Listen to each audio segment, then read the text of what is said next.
સંસારની બધી જ મોહમાયામાંથી ઉદ્ધાર એટલે કે મોહ શલ્યોદ્ધાર. હેનિસનો મોહ શલ્યોદ્ધાર.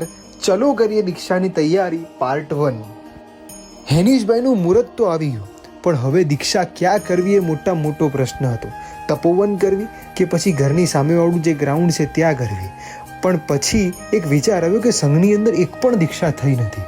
તો પછી સિમંદર સ્વામી દાદાનું નામ લઈને નક્કી કર્યું કે સંઘની અંદર એક પણ દીક્ષા થઈ નથી, તો સૌથી પહેલી દીક્ષા હેનિસભાઈની કરાવીએ. પણ દીક્ષાની તૈયારીનો સૌથી મોટો ટાસ્ક તો હવે હતો કે સામેવાળી ગ્રાઉન્ડની પરમિશન કેવી રીતે મળશે.